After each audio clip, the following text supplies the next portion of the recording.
Hi there, this is Olav Hellebo. I'm CEO of ReNeuron and would like to share with you where we're at for the moment. We are a public traded company in the UK, so here's the disclaimer for that. We are a clinical stage cell therapy company. Everything we do is around allogeneic treatments. We work with cells as well as exosomes and pluripotent cells. Our lead program is in phase 2A in retinitis pigmentosa. We have partnered that in China. Other than that, it's unencumbered. We are increasing our focus on exosomes as I can see the whole market is getting increasingly interested in that modality, and we'll come back to that a little bit later in the presentation. So here are platform technologies. The human retinal progenitor cells is the most advanced program for us and our key focus. We are doing subretinal delivery of these cells that will enable engraftment. These cells also cryopreserve, which is very important, not only from a commercial point of view, but also in clinical trials. A lot easier to be able to ship and store these cells, and we can do trials globally. We have a positive phase 2A data already in hand, and we decided to expand on that study, and I'll take you through that in a little moment. The exosome platform is a high-yielding platform coming from our neural stem cells. We've proven ability to load these cells. We've shown that they can cross the blood-brain barrier, and we are focused on these exosomes in terms of drug delivery rather than as a therapeutic for the moment. We're using these neural stem cells also to produce iPSCs. We've been shown that we're able to take the gene editing from our CTX stem cells through to the iPSC platform, and that gives us an ability to make very large volumes of these cells. And the CTX cells, you might know that we have been working for a long time on the stroke program for the CTX cells. That program is now suspended, except in China, where our partner Fosun is taking that forward. We decided to focus our resources on the highest priority program, which is the retinal program. So here's our development pipeline. HRPC, as I mentioned, is in RP in the US. So far, we're planning to add a UK center as well, and taking this forward for further readouts later this year and early next year as well. So let's talk a little bit more about the lead program. So these cells differentiate into functional photoreceptors. Cell therapy is an amazing opportunity in retinal disease. You are born with all the photoreceptors you will ever have. The eye is one of the few organs that does not regenerate new photoreceptors. So cell therapy is a unique opportunity to actually replace cells that have disappeared and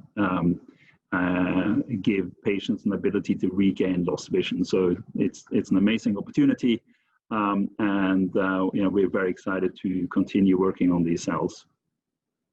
Manufacturing is, as always, the key.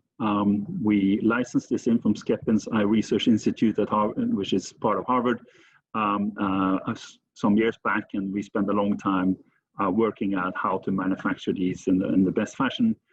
We cracked that one, and that has enabled us to run into phase 1 and phase 2 study, and I'll take you through that in a couple of slides.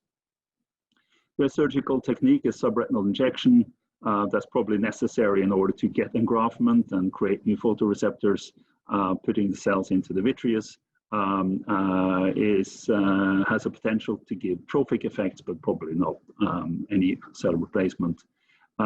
This technique is the one used by Luxturna, which is the only approved drug for RP.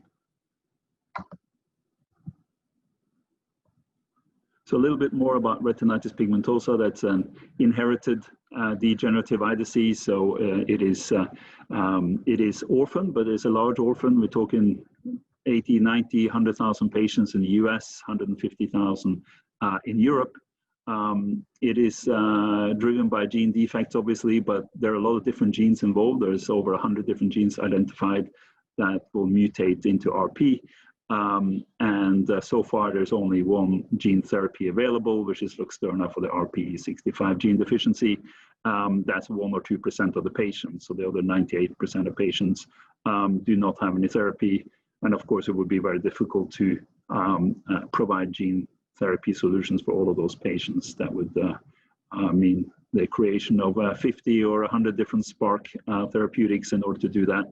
So, if we can deliver something that we're trying to do here, which is a gene-independent approach, HRPC is not dependent on what gene is defective.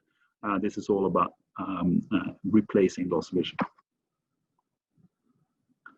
So we have completed a phase 1 study in 12 patients where we established safety in different doses, and we also went from fresh cells to cryopreserved cells, so that's done.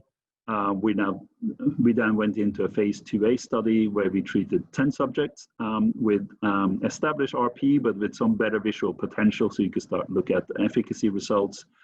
This was done at the 1 million cell dose, cryopreserved, and I'll share those results with you in a second. This was done at Mass Eye and Ear in Boston and also at Retinal Research Institute in Phoenix. And the results are very encouraging. Obviously, it's impossible to use a placebo control for subretinal surgery. There's no way to sham that. So we treat one eye and then we measure the treated as well as the untreated eye to look at the differences. We've treated 10 patients, and not all of the patients have reached the 12-month mark yet. So you can see here there are different time periods where we have different number of subjects through. They're all maturing now into the 12 months plus. What's great to see is that it's a clear difference between the curves from outset. So really from month 1 to month 18, we have a significant difference throughout on all these time points. It's about 10 letters or so for the treated eye. There are some movement on the untreated eye, which is noise, but the net difference is also significant here. Any letter that you gain is important.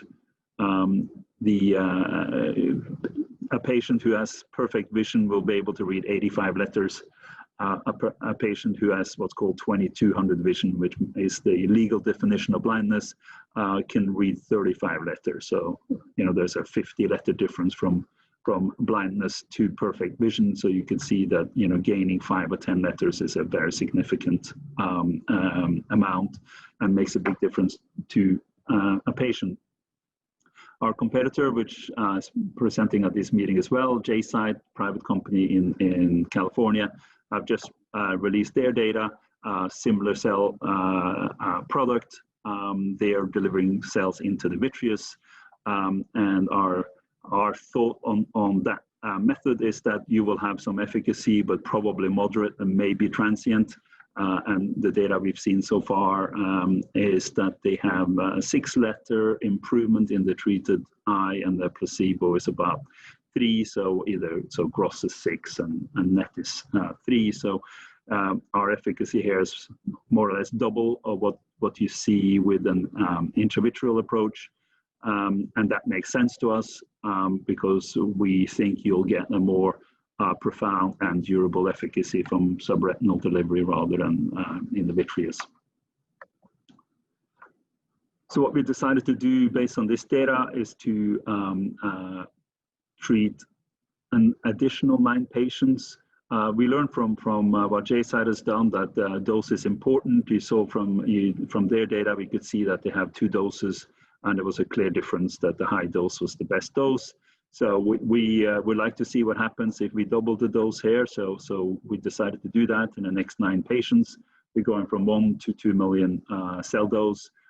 It's still subretinal dosing. We have space in terms of volumes here that we can simply double the dose. We have just started treatment in this additional cohort on this extension. So the first subject has been treated now in Boston. And we're also opening additional sites.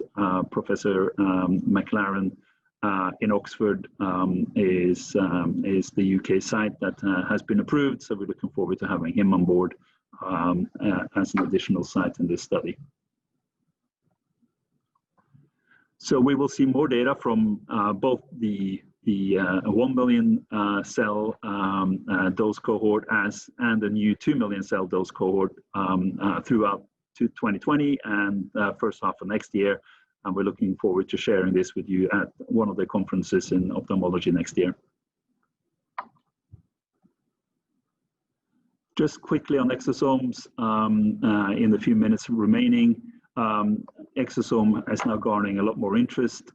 They're secreted by all cells in the body, can be used for both diagnostics, therapeutics, and as a delivery vehicle, and it's the delivery vehicle bit that we are focused on. The advantages of our exosomes is particularly that they seem to be very happy to cross the blood-brain barrier, maybe because they are CNS-derived cells from the beginning. We've proven that we can load them, we can modify them to carry a large range of cargo, and we can also engineer them so that they're honed in on particular tissues in terms of targeting. There's a large breadth of opportunities for exosomes.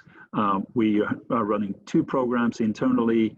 One is ExoBDNF, where we've engineered the exosomes to express neuroprotective growth factor that can be used in a number of different indications. Parkinson's and Alzheimer's listed here.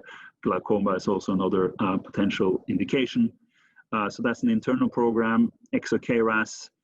This one is engineered to deliver siRNA against KRAS G12D, which is implicated in a number of cancers, including pancreatic cancer and glioblastoma. ExoSpike is our program in COVID-19 vaccines. It's particularly for delivering the COVID-19 vaccines in a better way. And this is a grant-funded program that we're working on here in the UK. In addition to that, we have a number of programs that are ongoing with partners that we have not so far made public who they are, but they are large pharma partners interested in delivering their particular therapeutics into the CNS. And we're looking forward to delivering proof of concept data in one or more of these programs over the next 6 to 12 months. The exosome field has been quite active. The 2 biggest companies that are active here is Kodiak and Evox. They both have signed 2 large collaborations, so congratulations to both of those companies for having taken the field forward that well.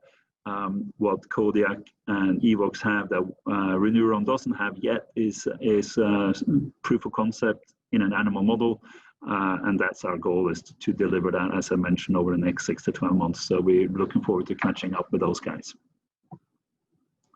I will skip the iPSC program for reasons of time. We have a very interesting program here in that we can take the immortalization technology that we have in the CTX cell, and we're able to pull that through into the iPSC, which means that we will be able to produce large quantities in a stable way of iPSCs, which is obviously one of the biggest issues in that field. CTX, I mentioned at the beginning, CTX is being taken forward with our partner in China. Our study in the US is suspended, and it will only be picked up again with a partner. So in summary, we're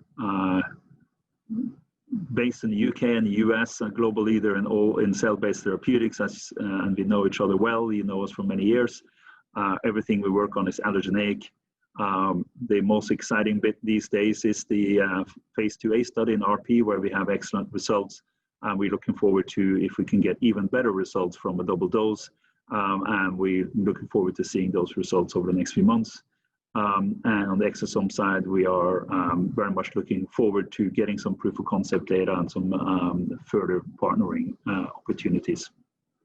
With that, thank you very much for your interest, and I wish you a great day.